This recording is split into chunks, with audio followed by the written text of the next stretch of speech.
नमस्कार। देश की बात में हाजिर है। धार्मिक भावनाएं भड़काने के मामले में दिल्ली पुलिस की साइबर यूनिट ने एफआईआर दर्ज की है। भड़काऊ भाषण के आरोप में इस एफआईआर में यति नरसिंहानंद, नुपुर शर्मा, नवीन जिंदल समेत असदुद्दीन ओवैसी का नाम भी शामिल है। 32 लोगों पर मामला दर्ज हुआ है, जिनमें 11 हिंदू और 20 मुस्लिम हैं। एफआईआर की प्रति फिलहाल उपलब्ध नहीं है। असदुद्दीन ओवैसी में ट्वीट करके कहा है कि मुझे एफआईआर की एक अंश मिला है। ये पहली एफआईआर मैंने देखी है जिसमें ये भी नहीं बताया गया कि अपराध क्या है। कई और बातें इन्होंने ट्वीट में लिखी हैं। और आपको बता दें कि इससे पहले असदुद्दीन ओवैसी की एआईएमआईएम ने जंतर मंतर पर नुपुर शर्मा, नवीन जिंदल के आपत्तिजनक टिप्पणी के विरोध में विरोध प्रदर्शन किया। वे इन लोगों की गिरफ्तारी की मांग कर रहे थे। बहरहाल ये नतीजा है बढ़ती कट्टर सोच का। भड़काऊ बयानों का क्या असर हो रहा है, क्या बदल गया है जिससे इतने लोगों पर कार्रवाई करनी पड़ रही है। एनडीए में बीजेपी के पूर्व विदेश और वित्त मंत्री रहे यशवंत सिन्हा हमारे साथ मौजूद हैं। इन्होंने एक लेख लिखा है इंडियन एक्सप्रेस में, जिसमें इन्होंने बीजेपी प्रवक्ताओं की कट्टरता को न्यू इंडिया का एक महत्वपूर्ण तत्व बताया है। यशवंत जी, आप तृणमूल कांग्रेस के उपाध्यक्ष हैं देश भर के। बहुत बहुत धन्यवाद यशवंत जी, समय देने के लिए, निकालने के लिए। पहले तो मैं आपसे यही पूछूंगी, जो आपने आज लेख लिखा है, बहुत लोगों ने पढ़ा नहीं होगा। मैं आपसे जानना ये चाह रही हूं कि जो ये बढ़ती कट्टरता है, इसका क्या असर हो रहा है, वो हमें जरा बताइए। देखिए, ये जो बढ़ती कट्टरता है, इसका क्या असर हो रहा है, तो असर तो साफ दिख रहा है। और जो सामने आता है, उसके अलावा जो सामने नहीं आता है, छुपा रह जाता है या लोग नोटिस नहीं लेते हैं, उसको अगर देखें तब एक अंदाज होता है कि देश में कट्टरता कितना फैल गया है। और सोशल मीडिया पर आप जाएं, इतनी घृणा लोग फैला रहे हैं सोशल मीडिया पर। फिर कुछ देश के चैनल्स हैं, टीवी चैनल्स, उनका एक ही काम है कि सुबह से शाम तक वो धार्मिक कट्टरता फैलाने का काम कर रहे हैं। कोई रोक टोक नहीं है। और जाहिर है कि रोक टोक इसलिए नहीं है क्योंकि कहीं ना कहीं इसके ऊपर किसी बहुत महत्वपूर्ण संगठन या बहुत महत्वपूर्ण व्यक्ति का वरद हस्त है। और मैंने जो लेख लिखा उसमें मैंने इसी बात को कहा है। अभी खबर आ रही है कि एफआईआर दर्ज हुआ है। इतना दिन क्यों लग गया एफआईआर दर्ज होने? और मैं आपसे ये भी पूछना चाहूँगा या कहना चाहूँगा आपसे कि धर्म संसद होता है, उसमें लोग अनाप शनाप बयान देते हैं, पुलिस के पदाधिकारी उनके साथ हंस बोल रहे हैं। तो ये यही दर्शाता है कि प्रशासन और शासन में बैठे जो लोग हैं, वो इनके साथ उनकी मिली भगत है। इनके ऊपर कोई कार्रवाई नहीं होगी। और मैं कुछ विश्वास के साथ आपसे कहना चाहता हूं कि अगर इतना शोरगुल नहीं मचा होता तो आज जो एफआईआर दर्ज हुआ है, शायद वो भी दर्ज नहीं हुआ होता। और बाहर के देशों में इसकी प्रतिक्रिया नहीं हुई होती, तो हिंदुस्तान में भी इसको दबाने का प्रयास किया गया है। जी, जो ये एफआईआर हुई है 32 लोगों पर हुई है, 20 उसमें मुस्लिम हैं, 11 इसमें हिंदू बताए जा रहे हैं। और आप कैसे देख रहे हैं जो ये एफआईआर हुई? क्योंकि एक तरह से एक पक्ष ये भी कह रहा है कि एक बैलेंसिंग एक्ट है, दूसरे पक्ष ये कह रहा है कि बस एफआईआर हो गई, कुछ होगा नहीं। लेकिन इसमें वो नाम हैं जिन्होंने बहुत अभद्र भाषा का प्रयोग किया है, कई नाम है जिनमें प्रश्न चिन्ह है।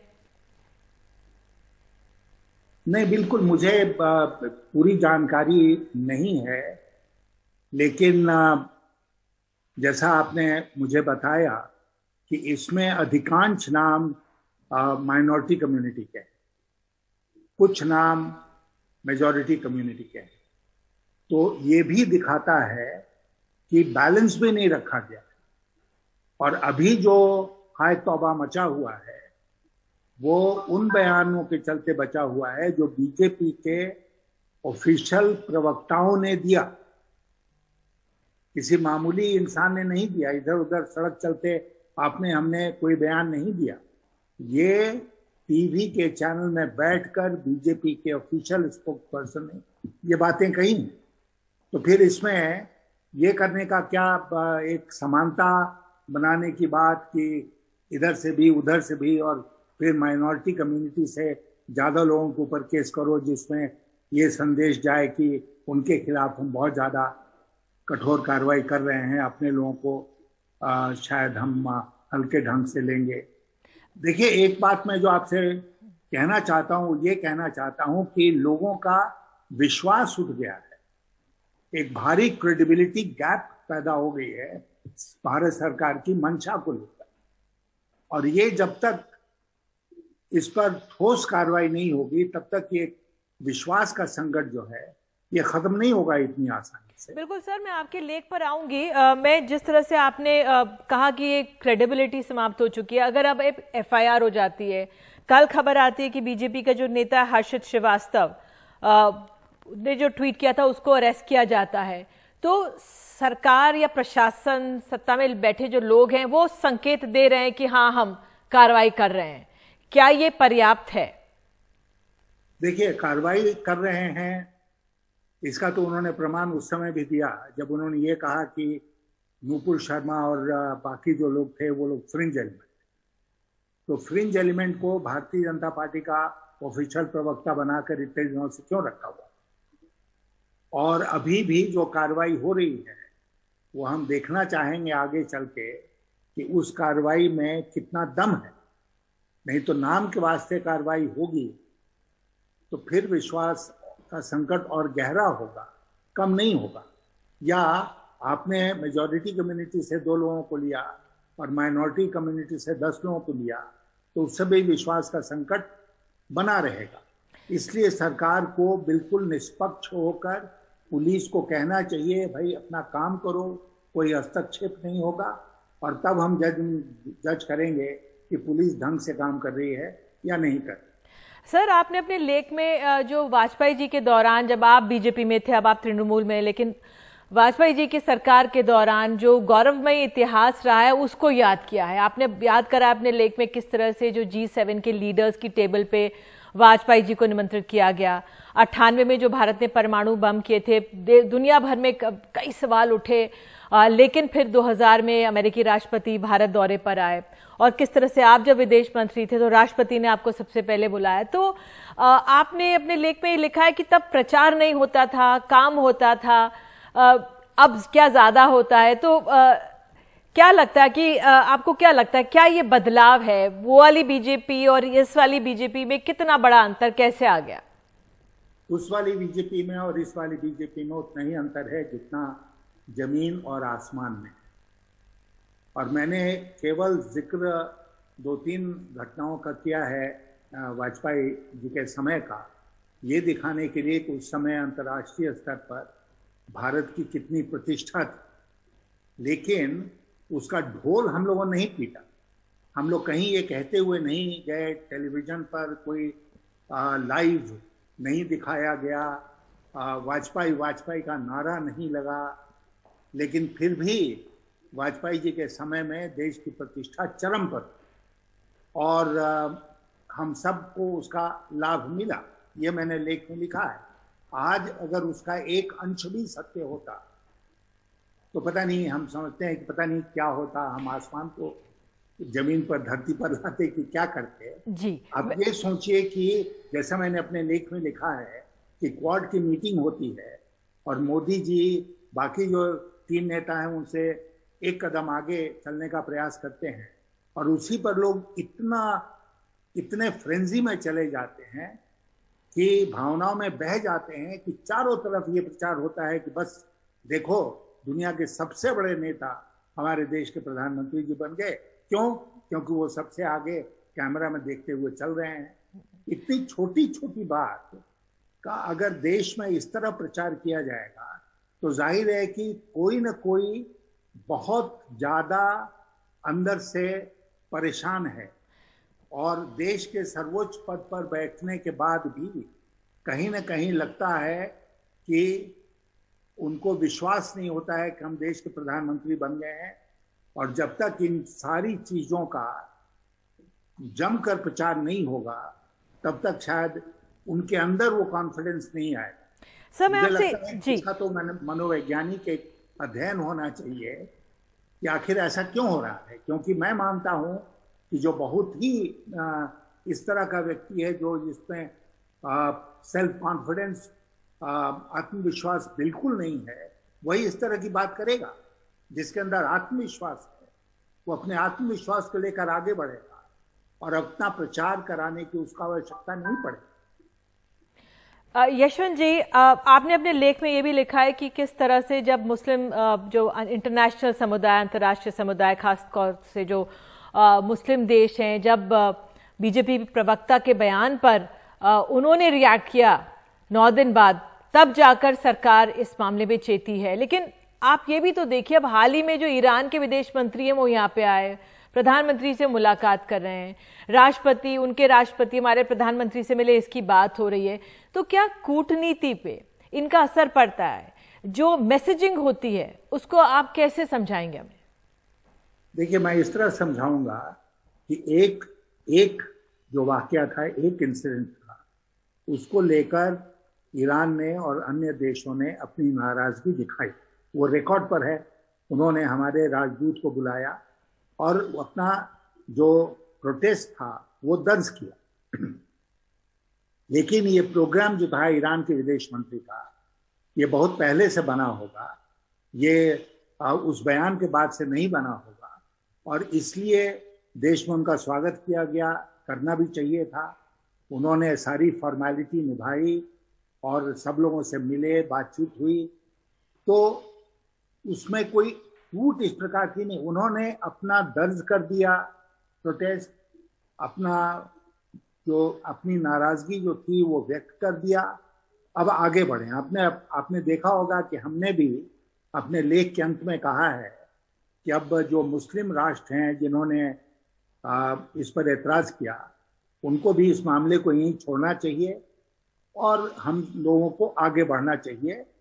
द्विपक्षीय संबंधों में या अंतर्राष्ट्रीय संबंधों में इस प्रकार का ऊंच नीच होता रहता है, लेकिन उसको किनारे करके, दरकिनार करके हम कोशिश करते हैं कि जो सकारात्मक चीजें हैं उसको लेकर आगे बढ़ें, नकारात्मक को पीछे छोड़ें। सर, जो आपने परेशानी की जिक्र किया, आपने कहा कि शायद सत्ता में बैठे लोगों को कुछ परेशानी हो सकती है, इसलिए प्रचार करना पड़ता है। और मैं आज राष्ट्रपति चुनाव जो होने वाला है उस पर कुछ आंकड़े देख रही थी।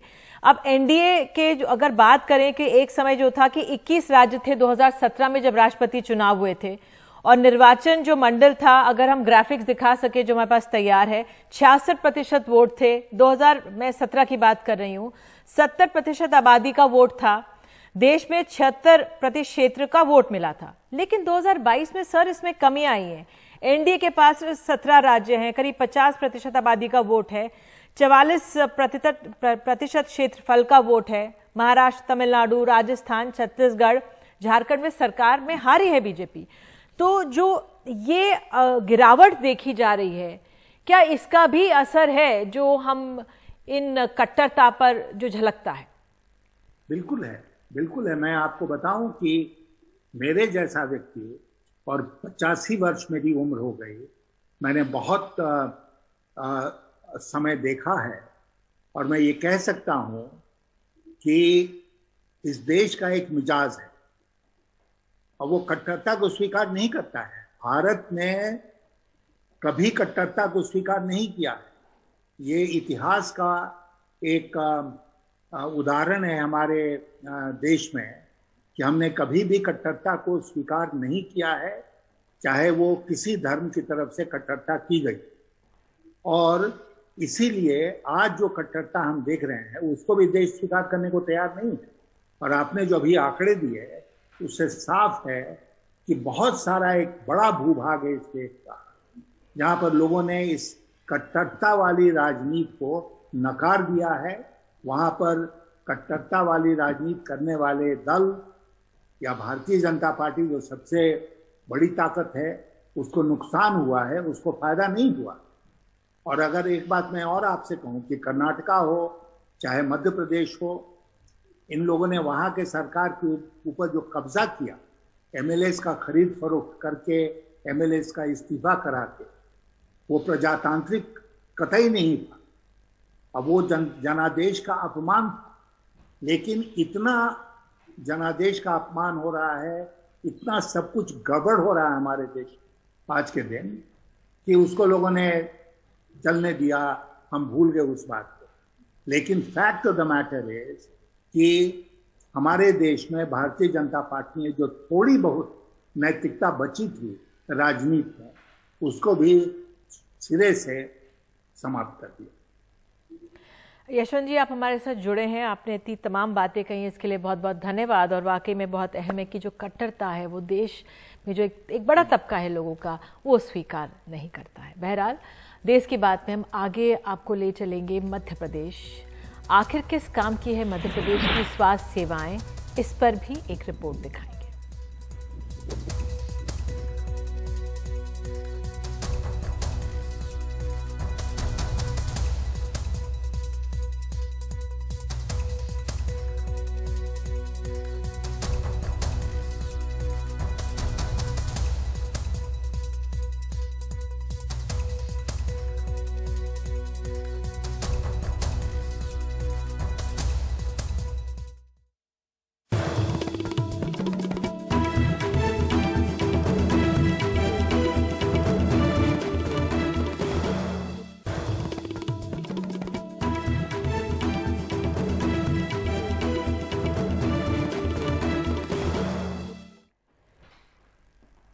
बात अब मध्य प्रदेश की। कल हमने बिहार के समस्तीपुर की तस्वीरें दिखाई थी जो स्वास्थ्य सेवाओं के खोखलेपन, रिश्वतखोरी की पोल खोल रही थी। तो आज मध्य प्रदेश से तस्वीरें हैं जो खस्ता स्वास्थ्य सेवाओं की, जो हम आपके सामने रखने जा रहे हैं। मरीजों के प्रति संवेदनहीनता गंभीर चुनौती बनती जा रही है। ये मध्य प्रदेश में स्वास्थ्य सेवाओं का शव है। लगातार स्वास्थ्य सेवाओं की मौत हो रही है। शव कभी कंधे पर, कभी ठेले में, तो कभी खाट पर जा रहा है। छतरपुर जिले के बक्सवाहा में पौड़ी गांव के लक्ष्मण की 4 साल की बिटिया को बुखार आया। पहले वो बक्सवाहा के अस्पताल पहुंचे, वहां से दमोह रेफर कर दिया गया। बच्ची नहीं बची। अस्पताल में शव वाहन नहीं मिला। पहले दादा ने उसे कंबल से ढका, बस वाले को बिना बताए उसमें बैठे बक्सवाहा पहुंचे। वहां नगर परिषद में गुजारिश की, कुछ नहीं हुआ तो कभी दादी, कभी दादा, कभी पिता मासूम का शव गोद में ढांक कर 45 डिग्री की धूप से बचाते हुए घर लाए। बुखार चले सर 2 दिन, फिर इसे अपने दमोह वालों की दवाई कराई जी, तो उन्हें दवाई दे दी जी। फिर इसके बाद उन्होंने दमोह ले, तो हम आज सुबह दमोह लेकर भग दो, वहाँ एक्सपायर हो गई। हाँ, फिर आप यहाँ बक्सवाहा ले आए, तो फिर वाहन कुछ मिला आपको? कुछ नहीं मिला वहाँ। तो यहाँ आपने 100 वाहन के लिए कहा था, वो मना कर दिया ना हम सुनना। कितने? नगर पालिका में बोल रहे थे भाई ऐसे नहीं जाएगी हमारी गाड़ी। कम से कम 10 जगह मोबाइल नंबर लिखे ड्राइवर की, वो जो संचालक रहता, मतलब जिसको इंचार्ज बनाया है वीरेंद्र साटी को, उसका भी नंबर लिखा है। लेकिन कुछ लोग है ना जानबूझ के उसका मिसयूज करते हैं कभी कभी, तो वो फोन करते हैं, तब उनको बोला जाता है कि भाई यदि जिसकी क्षमता है डीजल डलवाने की, वो डीजल डलवा सकता है और ले जा सकता है, क्योंकि शहर के बाहर जाना पड़ता है, कभी कभी काफी दूर जाना पड़ता है और वाहन 2 ही हैं। सागर के गढ़ाकोटा में अंबेडकर वार्ड के रहने वाले बिहारी को घर में चक्कर आया। परिजन गढ़ाकोटा के सामुदायिक स्वास्थ्य केंद्र ले गए। डॉक्टरों ने उन्हें मृत घोषित कर दिया। शव वाहन का इंतजाम नहीं हुआ। निजी वाहनों ने भी मना कर दिया। तब बड़े भाई भगवान ने ठेला जुगाड़ा और शव घर लाए। अच्छा, और वाहन की व्यवस्था नहीं बन पाई। डॉक्टर लोग का कह रहे थे जैसे बन जावे। खरगोन के भगवानपुरा में गर्भवती शांतिबाई खरते को लेने एम्बुलेंस नहीं पहुंच पाई। परिजन उसे खटिया पर लिटाकर 3 किलोमीटर दूर तक पैदल चल दिए। रास्ते में ही उसकी मौत हो गई। मौत के बाद भी शव वाहन नहीं मिला। शव खाट पर घर आया। वैसे यहाँ एम्बुलेंस नहीं पहुंचने की एक वजह अमेरिका से बेहतर सड़कें भी थी। एम्बुलेंस से एक बात और याद आई। अप्रैल में ये तस्वीर अखबारों की सुर्खियों में थी। सरकार ने दावा किया कि स्वास्थ्य विभाग की सेहत सुधारने 29% बजट बढ़ा दिया गया। प्राथमिक स्वास्थ्य केंद्रों में डिजिटल एक्सरे होगा। सरकारी अस्पतालों को मरम्मत के लिए 263 करोड़ रुपए मिलेंगे। 25,000 की आबादी पर एक संजीवनी क्लिनिक खुलेगा। वैसे सरकार ने ये नहीं बताया कि 1000 लोगों की आबादी पर एक डॉक्टर होना चाहिए। मध्य प्रदेश में 10,000 की आबादी पर 4 हैं। मध्य प्रदेश के सरकारी मेडिकल कॉलेज और अस्पतालों में कोई बदलाव दिखे या न दिखे, एक बदलाव जरूर दिखेगा। छात्र अब हिंदी में MBBS की पढ़ाई कर सकेंगे, खादी पहनेंगे। वैसे इन तस्वीरों पर राज्य के स्वास्थ्य मंत्री या मुख्यमंत्री से सवाल पूछे जाने चाहिए थे, लेकिन लगा जब 18 साल में मृतकों के लिए शव वाहन या बीमारों के लिए सरकार एम्बुलेंस भी उपलब्ध न करा पाए तो फिर सवाल पूछने की गुंजाइश ही कहाँ है। और वैसे भी जितने भी सियासी दल हैं उनके सिलेबस में सांप्रदायिकता से ऊपर स्वास्थ्य होता ही कहाँ है, और शायद मतदाता यानी आपके भी, नहीं तो ये तस्वीर कब की बदल जाती। खरगोन से आसिफ, सागर से राकेश, दमोह से आजम के साथ भोपाल से अनुराग द्वारी, NDTV इंडिया। और अब देश की बात में खबर कोलकाता से। पैगंबर साहब को लेकर टिप्पणी के खिलाफ हावड़ा के डोमजुर में राष्ट्रीय राजमार्ग संख्या 116 पर टायर जलाकर विरोध प्रदर्शन किया गया। इस कारण से वहां पर आवाजाही ठप रही। सौरभ गुप्ता हमारे सहयोगी हमारे साथ मौजूद हैं। सौरभ, इस समय क्या स्थिति है, क्या जानकारी? देखिए, मुख्यमंत्री खुद इस सिचुएशन को मॉनिटर कर रहे हैं और उन्होंने अपील किया है लोगों से कि जो लोग रास्ते पे उतर आए हैं, जो बीजेपी के जो स्पोक्सपर्सन के जो कमेंट्स थे उसको लेकर उन्होंने कहा है कि देखिए यहाँ पे आंदोलन करके कोई फायदा नहीं है और बीजेपी को जरूर जो स्पोक्सपर्सन ने जो ये कमेंट किया है प्रॉफिट के बारे में उनको अरेस्ट होना चाहिए। लेकिन अब तक जो है ये ट्रैफिक बंद है ये हाईवे पे और काफी लंबा ट्रैफिक जाम है, कई किलोमीटर तक ट्रैफिक जाम है, कई गाड़ी और ट्रक और बस इस जाम में फंसे हुए हैं। लेकिन उम्मीद है कि जो लोग रास्ते पे उतर आए हैं वो मुख्यमंत्री की जो अपील है उनको सुनेंगे और उम्मीद है कि ये ब्लॉकेज जल्दी लिफ्ट हो जाएगा। लेकिन अब तक ब्लॉकेज लिफ्ट नहीं हुआ है और कई किलोमीटर तक ये जाम है। ये एक नेशनल हाईवे है।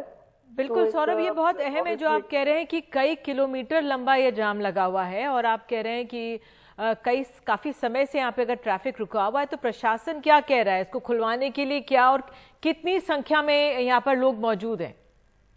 देखिए, संख्या का एक फिगर बताना इस वक्त मुश्किल है क्योंकि जो रिपोर्टर भी कवर करने जा रहे हैं वो भी नहीं पहुंच पा रहा है वहां पे।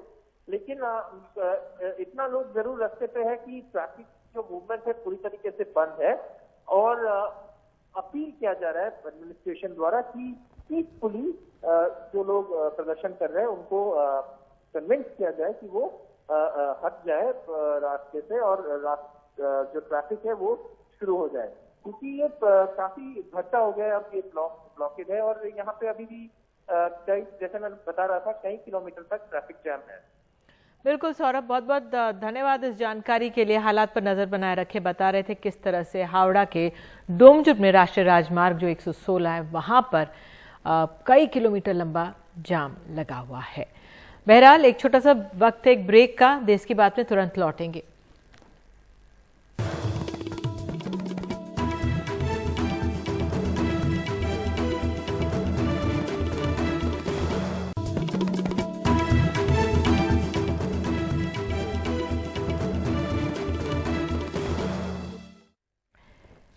बात दिल्ली की है। चिलचिलाती गर्मी के बीच दिल्ली के कई इलाके इस समय पानी की किल्लत से परेशान हैं। दिल्ली में पानी की किल्लत की सबसे बड़ी वजह यही है कि दिल्ली की जो जीवनदायिनी नदी यमुना है खुद पानी के संकट से जूझ रही है। देखिए ग्राउंड रिपोर्ट। ये कोई खेल का मैदान नहीं, दिल्ली की जीवनदायिनी नदी यमुना का हाल है। वजीराबाद बैराज पर जहां यमुना बहा करती है वहां यमुना का पानी नहीं, सूखी जमीन दिख रही है। दिल्ली जल बोर्ड का कहना है कि हरियाणा ने कम पानी छोड़ा है, जिसकी वजह से खुद यमुना नदी पानी की किल्लत से जूझ रही है। दिल्ली जल बोर्ड के मुताबिक वजीराबाद में यमुना का जल स्तर 667.6 फीट पर पहुंच गया है, जबकि सामान्य जल स्तर 674.5 फीट होता है। साथ ही हरियाणा ने यमुना में कम पानी छोड़ा है, जिसके चलते वजीराबाद, चंद्रावल और ओखला के वाटर ट्रीटमेंट प्लांट में कम पानी पहुंच रहा है। इसी वजह से उत्तरी, मध्य और दक्षिणी दिल्ली के कई इलाकों में पानी की सप्लाई पर असर हो रहा है। दिल्ली जल बोर्ड दावा कर रहा है कि हरियाणा ने पानी कम छोड़ा है, जिसकी वजह से ये स्थिति बनी है। तो वहीं हरियाणा की जो बीजेपी सरकार है वो ये दावा कर रही है कि दिल्ली सरकार की आदत है कि वो ऐसी शिकायत करते हैं, जबकि पानी जो है वो पूरा छोड़ा गया है। दिल्ली सरकार हर बार की तरह जब समस्या खड़ी होती है तो केंद्र पर डालना, दूसरे राज्यों पर डालना, उसी तरह अब दिल्ली के लोग पानी के लिए त्राही त्राही कर रहे हैं। अपनी जिम्मेदारी से भागने के लिए वो हरियाणा पर आरोप लगा रहे हैं। दिल्ली जल बोर्ड का दावा सही है या हरियाणा सरकार का, ये तो कहा नहीं जा सकता, लेकिन जाहिर सी बात है कि अगर दिल्ली की जीवनदायिनी नदी यमुना में ही पानी नहीं होगा तो दिल्ली के आम लोगों को पानी सप्लाई में दिक्कत होगी ही। उत्तरी दिल्ली के गुलाबी बाग के लोग बता रहे हैं कि पानी की समस्या पिछले कुछ दिन से बनी हुई है, लेकिन गुरुवार को तो एक बूंद पानी नहीं आया। लास्ट मंथ से बहुत ज़्यादा प्रॉब्लम है, बहुत कम आ रहा है पानी, और अब 2-3 दिन से तो बहुत ही ज़्यादा दिक्कत है, आ ही नहीं रहा। जैसे कल बिल्कुल नहीं आया, आज सुबह बिल्कुल भी नहीं आया। अच्छा, तो दिक्कत है। पीने के लिए तो बॉटल बाहर से मंगा रहे हैं, और बाकी हम लेस काम कर रहे हैं सारा, क्योंकि पानी नहीं है तो सब काम कैसे होगा।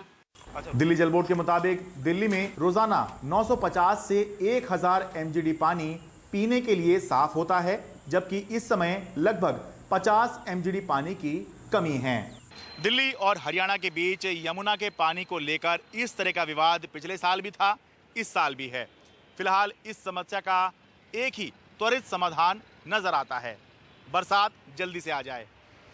दिल्ली से अपने कैमरा सहयोगी संजय कौशिक के साथ मैं शरद शर्मा, NDTV इंडिया।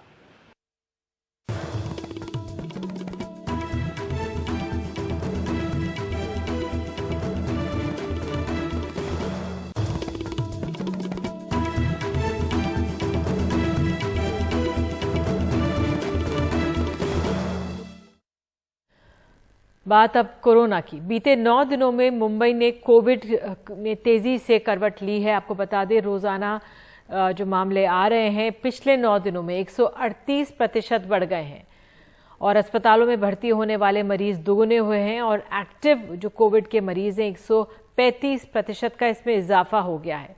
राज्य के 70% जो एक्टिव कोविड के मामले हैं मुंबई शहर में हैं।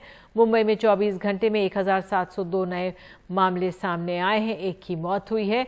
मुंबई में कोरोना संक्रमण की दर अब 9.64% हो गई है।